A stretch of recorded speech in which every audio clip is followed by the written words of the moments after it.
नमस्कार दोस्तों, आपको स्वागत है हमारे YouTube चैनल फॉर्मा लेक्चर्स में।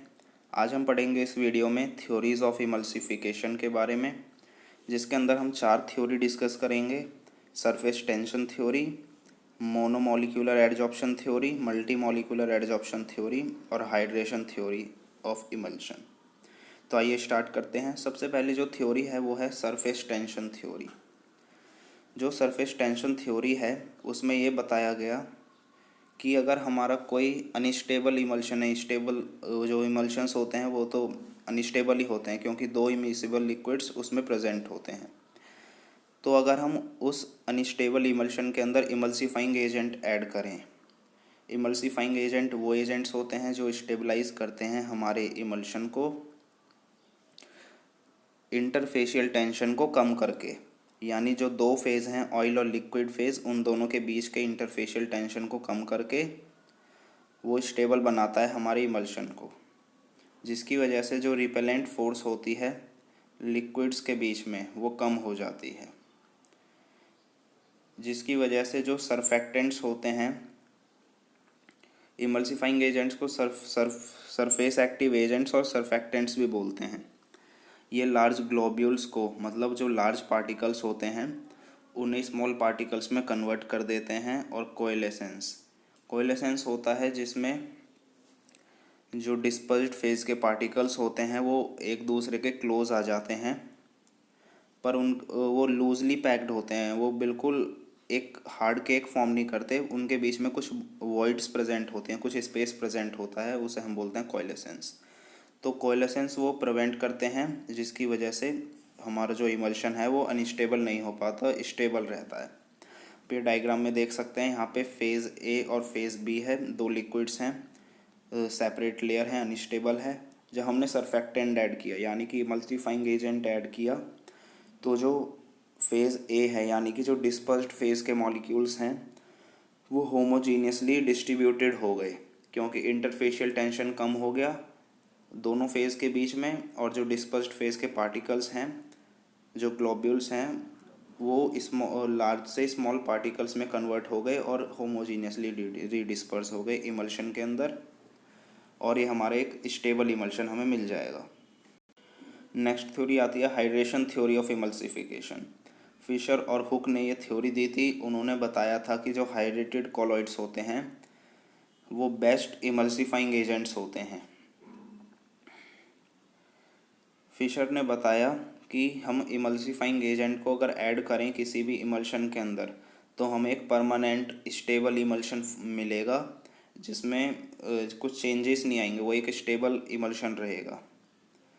फिशर और हुक ने जो हमारे इमल्सिफाइंग एजेंट्स होते हैं उनके कुछ एग्जांपल्स भी बताए, एल्ब्यूमिन, केजिन और जिलेटिन, कि ये अच्छे इमल्सिफाइंग एजेंट्स होते हैं। नेक्स्ट थ्योरी है मोनोमोलिक्यूलर एडजॉर्प्शन थ्योरी। यहाँ हम नाम से ही समझ सकते हैं, मोनो मतलब सिंगल और मॉलिक्यूलर मतलब मॉलिक्यूल्स, मतलब मॉलिक्यूल्स की एक सिंगल लेयर फॉर्म होगी हमारे डिस्पर्स्ड फेज मॉलिक्यूल्स के चारों तरफ। देखते हैं इसमें होता क्या है। इसमें जो सरफेक्टेंट्स होते हैं हमारे वो एक सिंगल लेयर फॉर्म करते हैं 2 इमिसिबल लिक्विड्स के इंटरफेस पे। इसे समझेंगे डायग्राम की हेल्प से कि ऐसा क्या होता है। Surfactant have both hydrophilic and lipophilic regions. दोनों पार्ट होते हैं सरफेक्टेंट के पास, हाइड्रोफिलिक और लिपोफिलिक। सरफेक्टेंट्स एब्जॉर्ब करते हैं, जब एब्जॉर्ब होते हैं, जब हम हमारा कोई भी अनस्टेबल इमल्शन है उसके अंदर जब हम सरफेक्टेंट ऐड करेंगे तो वो इस तरीके से एब्जॉर्ब होते हैं कि जो लिपोफिलिक रीजन होता है हमारे सरफेक्टेंट का वो ऑयल की तरफ आए, और जो हाइड्रोफिलिक रीजन होता है हमारे सरफेक्टेंट का वो वाटर की तरफ आए। जैसे ये हमारे ऑयल की ड्रॉपलेट्स हैं और ये हमारा वाटर फेज है, ये है हमारे इमल्शन। ये है हमारा एक सरफेस एक्टिव एजेंट्स, ऊपर की साइड है ये लिपोफिलिक पार्ट, और ये जो नीचे एरो है ये है हाइड्रोफिलिक पार्ट। तो जो हमारा सरफेक्टेंट होता है जब हम उसे ऐड करेंगे हमारे इमल्शन में, इमल्शन को स्टेबल बनाने के लिए, तो वो इस तरीके से वर्क करता है कि जो हमारे सरफेक्टेंट का लिपोफिलिक पार्ट होता है वो ऑयल की तरफ होता है, यानी कि ऑयल की तरफ लिपोफिलिक पार्ट और वाटर की तरफ हाइड्रोफिलिक पार्ट।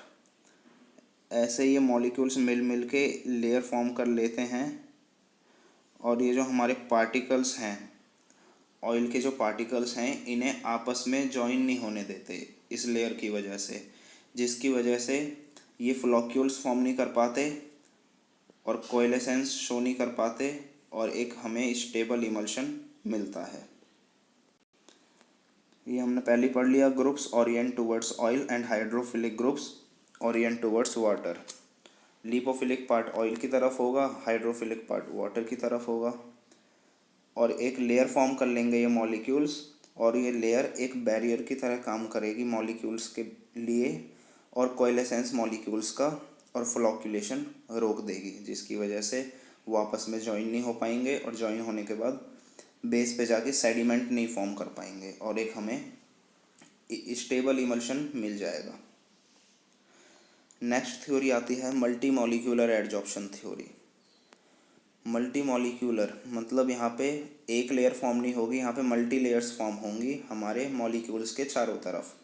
है ये थ्योरी भी सेम मोनोमॉलिक्यूलर थ्योरी की तरह, पर जो मल्टी मॉलिक्यूलर एडजॉर्प्शन है वो हाइड्रोफिलिक इमल्सिफाइंग एजेंट शो करते हैं बस।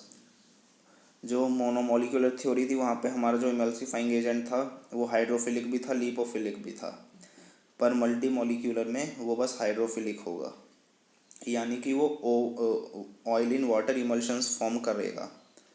देखते हैं इसमें होता क्या है। जो इमल्सिफाइंग एजेंट्स होते हैं, एग्जांपल है इनके अकेशिया और जिलेटिन, ये मल्टी लेयर्स फॉर्म करते हैं। जैसे ये हमारा कोई लिक्विड, यहाँ पे प्रेजेंट है ऑयल ड्रॉपलेट्स, ये हो गया वाटर। ये एक लेयर फॉर्म नहीं करेंगे, ये मल्टी लेयर्स फॉर्म करेंगे और परफॉर्म इस तरीके से ही करेंगे, जो मल्टी लेयर्स फॉर्म करेंगे। और ये जो मल्टी लेयर्स फॉर्म होंगी, इसे फॉर्म करने का रीज़न यही होता है कि जो डिस्पर्स्ड फेज के मॉलिक्यूल्स हैं उनके बीच में एक एप्रोप्रिएट डिस्टेंस मेंटेन रहे। ये एक बैरियर का काम करता है, जिसकी वजह से वो एक दूसरे के क्लोज नहीं आ पाते और जॉइन होके फ्लॉक्यूल्स फॉर्म नहीं कर पाते और हमारे इमल्शन को अनस्टेबल नहीं बना पाते। ये आप ये डायग्राम देख सकते हैं, यहाँ पे है हमारा वाटर और ये है बीच में ऑयल। ऑयल के चारों तरफ हमारा जो इमल्सिफाइंग एजेंट है उसने मल्टीपल लेयर्स फॉर्म कर ली हैं, जिसकी वजह से जो डिस्पर्स्ड फेज के मॉलिक्यूल्स हैं उनके बीच में एक एप्रोप्रिएट कांटेक्ट रहेगा, एक एप्रोप्रिएट डिस्टेंस मेंटेन रहेगा और वो आपस में जॉइन होके कोएलेसेंस और फ्लॉक्यूलेशन शो नहीं करेंगे और जो हमारा इमल्शन है वो स्टेबल रहेगा। तो दोस्तों इस वीडियो में बस इतना ही। वीडियो पसंद आई हो तो वीडियो को लाइक करें, शेयर करें और चैनल को सब्सक्राइब करें।